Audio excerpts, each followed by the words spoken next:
Is your Halloween costume appropriate? We'll be the judges of that. And there's been an awakening of racism in the Force, plus a Twitter recap of the debate. These stories and more we bought off a guy in a trench coat on The Later Show.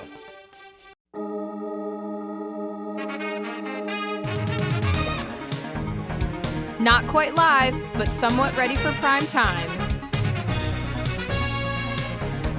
It's The Later Show with Ben Banks and Nathan Smith. Hi, I'm Ben. And I'm Nathan. Welcome to The Later Show. Say, Ben, have you seen the new Star Wars trailer lately? Bruh, of course. It literally broke the internet faster than any Kardashian. I've seen it 5 times, and that's just this morning. Force is strong in this one. I've heard that not everyone is happy with the film, however. These malcontents include original trilogy purists, people that think the film is overhyped, and confusingly, white people.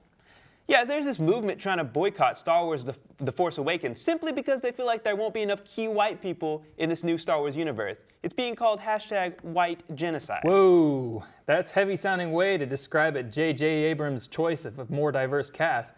But seriously, come on.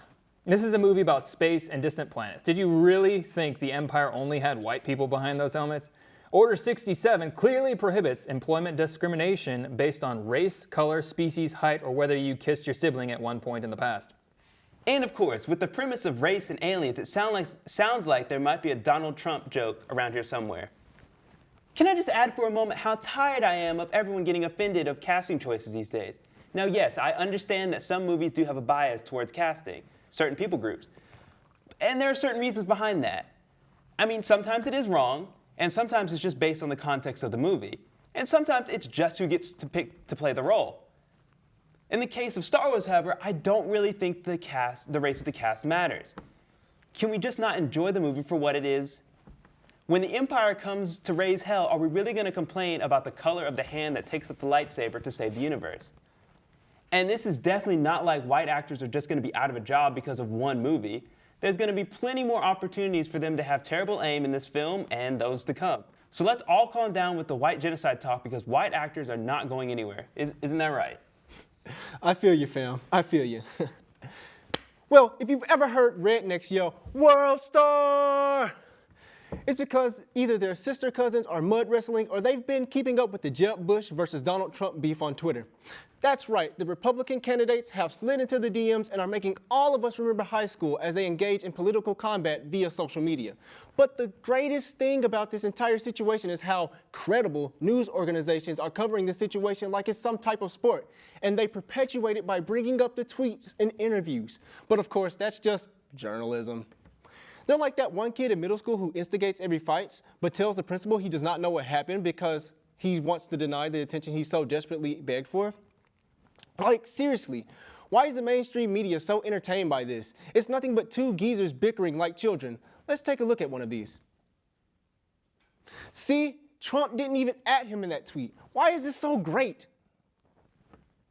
Ooh, okay. What's your response, Trump? Whoa! He's bringing mamas into it. Cheap shot though, Trump. That's a retweet. Bush is hitting you with pure fire, Trump. Are you just going to let this happen? I don't know, Trump. Based on the fact that you think you're America's future, it sounds like you're just jealous that Bush isn't talking about you. Monsters! Wow! Trump, he hit you with the next dimensional diss. It's over. It's over. There's no coming back for you, Trump.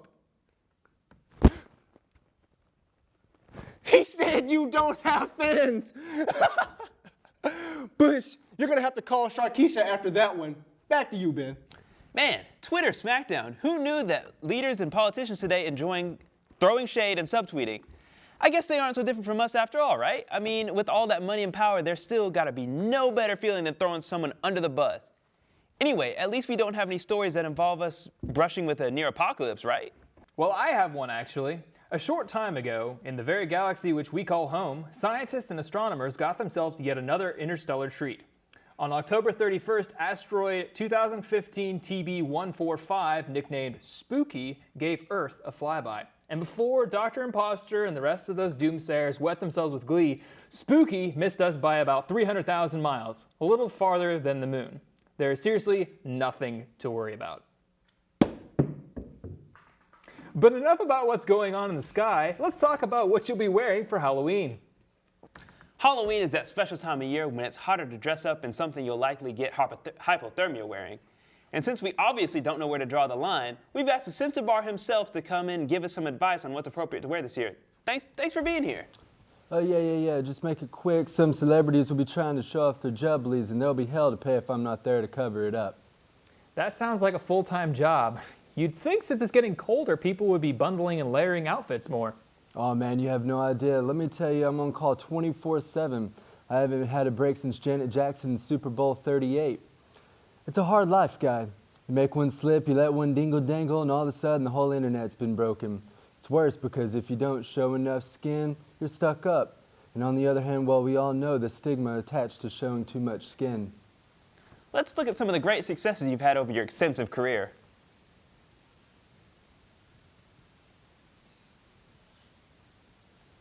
Those were truly something to withhold.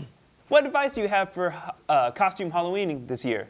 I really want to keep it PG this year, at least whatever you're planning on posting online. People do realize that jobs now check their Facebook and other social media profiles before they hire employees, right?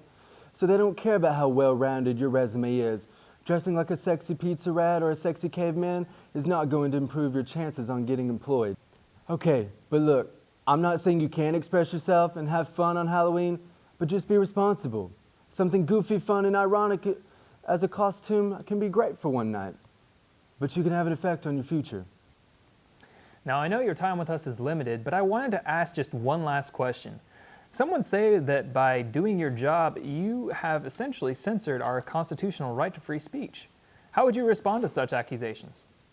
Go yourself. And there you have it, folks. Censor Bar, thank you so much for joining us. And if you haven't heard already, Drake's Hotline Bling video was released on October 18th and it immediately went viral.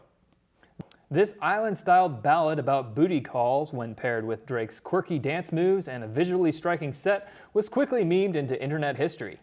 And there are many noteworthy memes of the Sixth God breaking it down in various settings, so here are some of our favorites. Call me on my cell phone. Late night when you need me. I know when that hotline blink, that can only mean one thing. Call me on my cell phone. Late night when you need my love. Man, that is hilarious. What's that dance he's doing there? The nay? I tried that once. Didn't end well. You need to show me that that hit the quan, Ben? Ben?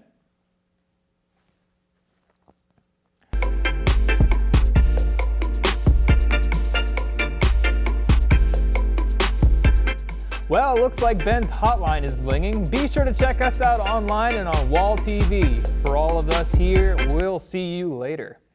Show.